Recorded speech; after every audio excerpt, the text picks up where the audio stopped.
Oi pessoal, agora vamos responder a questão 26.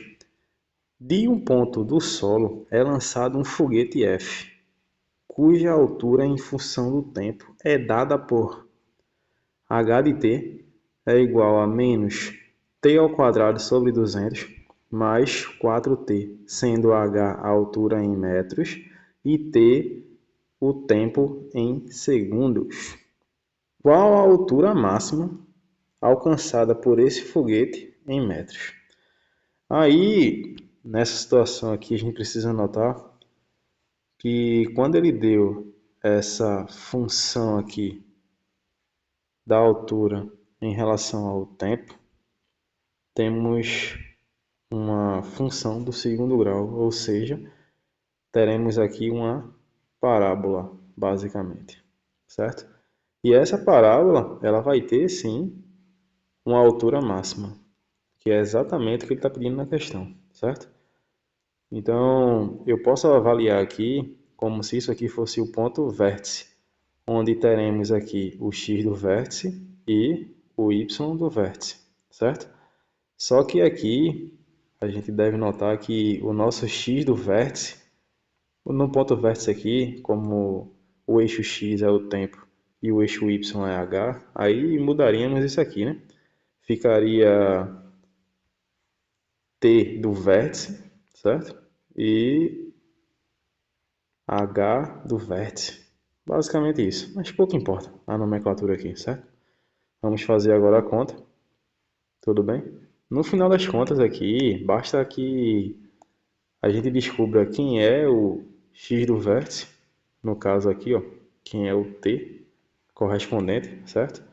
E depois a gente joga aqui ó, o t correspondente substituído e acha a altura máxima, certo? Então vamos lá, vamos fazer isso aí. Tem outra forma de fazer? Tem. Usando a fórmula de x e y do vértice. Mas aqui a gente não vai precisar usar a fórmula, certo? Vamos fazer a conta naturalmente e seguimos. Então vamos lá. Mas pela fórmula também sai, certo? Então aqui, a princípio, vamos calcular logo as raízes, ou seja, os zeros da nossa função. Eu sei que o zero já é um zero, ou seja, o zero é uma raiz, exatamente pelo desenho do gráfico, certo? Mas, vamos lá. Fazendo o cálculo, a gente tem aqui que h de t, só deixa eu melhorar isso, h de t vai ser igual a zero. Por quê? Porque eu quero descobrir as minhas raízes. Uma eu sei que é essa, vou descobrir outra aqui. Aí quando eu descobrir, vou fazer o quê? Vou olhar o tamanho disso e vou dividir ao meio, ou seja, dividir por 2. Quando eu fizer essa divisão, eu vou achar o meu x vértice, certo? Então vamos lá. Fazendo h de t igual a zero, o que a gente vai ter aqui agora? Só deixa eu mudar isso. Vamos ter o seguinte. Vamos ter que zero é igual a t ao quadrado sobre 200. Mais 4t. Então, vamos lá. Mais 4t. Organizando isso aqui, ou talvez nem precise, vamos logo multiplicar e depois organizar, tá? Aqui, se vocês notarem, temos uma divisão por 200. Então, para evitar trabalhar com essa fração, eu vou multiplicar toda a equação por 200. Então, multiplicando todo mundo por 200 e organizando isso, o que vamos ter? Vou trazer isso aqui para o lado, tá? Vamos ter o seguinte. Outra coisa que eu esqueci aqui é o sinal, né? Eu não coloquei, certo? É menos t ao quadrado. Então, quando eu multiplicar isso por 200, vai ficar 0 vezes 200, que é 0. Vai ficar essa fração vezes 200, ou seja, eu vou cancelar o 200 do numerador com o 200 do denominador, certo? E depois eu vou multiplicar esse 4t vezes 200 também. Então, organizando tudo, vamos ter menos t ao quadrado, já que esse 200 foi embora com esse, certo? Vamos ter também 4t vezes 200, isso vai nos dar mais 800t, 800 t igual a zero. Essa é a nossa equação do segundo grau. Se vocês notarem, ela é uma equação do segundo grau incompleta, certo? Onde o valor de c é zero. Por desencargo de consciência, a gente pode relembrar aqui a forma algébrica ou a forma canônica da equação do segundo grau.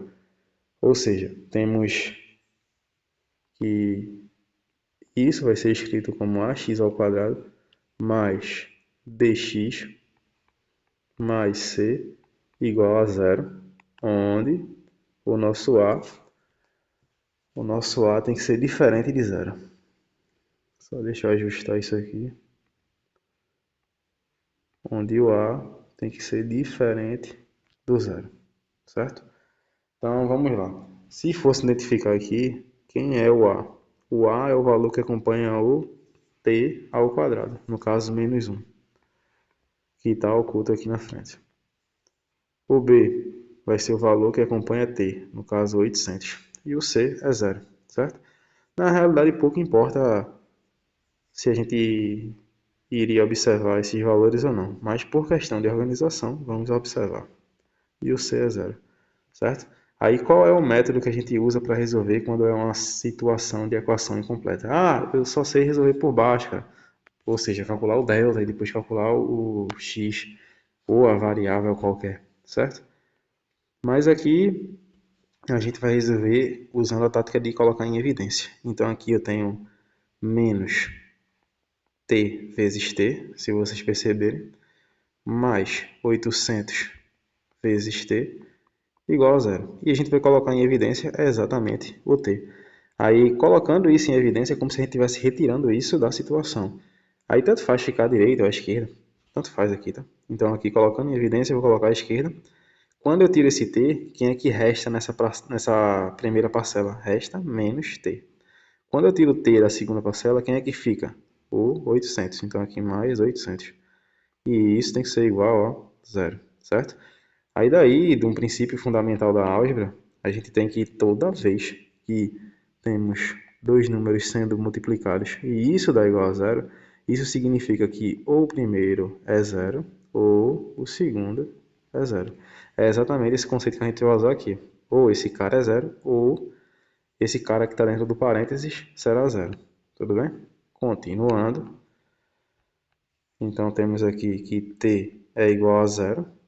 Ou, aí como t é tempo, né? 0 segundo, ou menos t mais 800 é igual a zero. Então, passando o t para o segundo membro, vamos ter o quê? Vamos ter que isso vai nos dar 800 igual a t, ou seja, no final das contas, t é igual a 800 segundos. Então, aqui temos as nossas duas raízes. Do t igual a zero, a gente já sabia só de bater o olho no gráfico, certo?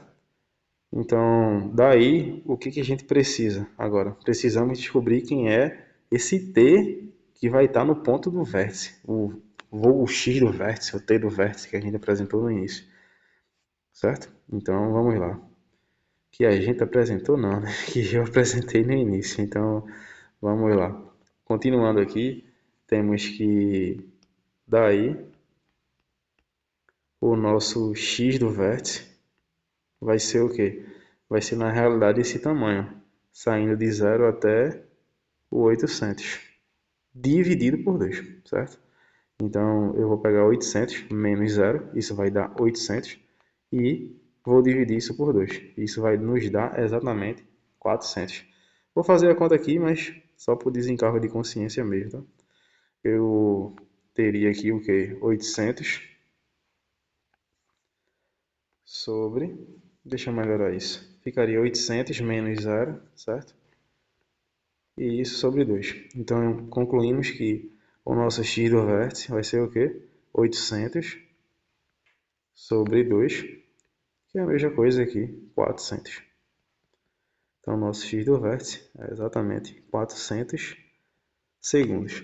Aí, como a gente está falando em tempo, aí poderíamos trocar isso daqui por t do vértice, exatamente como eu já tinha falado no início, certo? Mas tudo bem, o valor de interesse era exatamente esse. Por quê? Porque agora a gente vai substituir ele nessa equação, nessa função que ele deu, certo? Aí fazendo essa substituição, o que que a gente vai ter? Vou fazer isso desse lado mesmo, certo? Fazendo essa substituição, o que que vamos ter? Se vocês notarem, quando eu substituo esse x vértice aqui, ou o t vértice, se vocês preferirem, vamos ter exatamente o quê? O valor da nossa altura máxima, certo? Isso aqui vai ser a nossa altura máxima, que é exatamente o que ele pede na questão. Então, eu vou dizer o seguinte aqui. Eu vou dizer que vou usar aquela mesma função, tá? Só que agora eu vou chamar aquilo de altura máxima. Então, h máximo em função de t. No caso, agora a gente está substituindo esse cara que eu estou chamando aí x vértice, ou simplesmente o t vértice, certo? E isso vai ser igual ao quê? Aí vamos lá, menos t, onde é t agora vira t vértice, isso elevado ao quadrado, certo? Mais 4 vezes t vértice, tudo bem? E isso aqui na primeira parcela sobre 2. Não, sobre 200. Sobre 200. Certo? Então, continuando, temos o que aqui? Que a altura máxima em relação ao t vértice. Aqui o t vértice. Isso vai nos dar o que? Menos. Aí a gente já descobriu que esse valor é o que? 400. Então, teremos aqui o que? 400 ao quadrado sobre 200. Certo? E isso mais 4 vezes 400. Continuando, temos que a nossa altura máxima em relação ao t vértice, eu já posso substituir aqui, tá? Já poderia substituir desde o anterior, então deixa eu fazer isso aqui. A altura máxima, quando a gente fala em relação a 400, certo? 400. Então vamos lá. Se vocês notarem, isso aqui é 400 vezes 400. Então vamos fazer 400 vezes 400, isso aqui vai ficar 16 e aqui repetimos 4 zeros, certo? E isso vai ficar sobre 200. E se vocês notarem, aqui a gente já pode mandar embora os dois zeros do numerador com o denominador, certo? Simplificando essa fração. E aqui, ó, 4 vezes 4, isso vai dar 16 e repetimos os dois zeros. Então, temos aqui 1.600. Até aí, tudo bem? Se sim, vamos prosseguir. Aqui faltou colocar o sinal, né, de menos. Então, podemos concluir que a nossa altura máxima, quando x é 400, no caso aí t é 400 segundos, né? E aqui a gente também já pode dividir 16 por 2, isso vai dar 8. Aí repetimos aqui o sinal, isso dá 8 e repetimos dois zeros. Então temos menos 800 mais 1.600. Então agora eu resolvo essa soma de sinais, de números com sinais diferentes. A gente subtrai e repete o sinal do número maior. Então, por fim, podemos concluir que a altura máxima que ele pediu na questão vai ser exatamente igual a 800 metros. Essa daqui é exatamente a nossa resposta, certo? Ou seja, o nosso gabarito aí vai ser letra D, certo? O vídeo ficou um pouco longo, vocês podem colocar na velocidade 2 e seguir em frente, certo? Caso você tenha gostado do vídeo, você pode deixar seu like, fazer comentários, deixar suas dúvidas e fazer sua inscrição para ter acesso a mais vídeos como esse. Obrigado.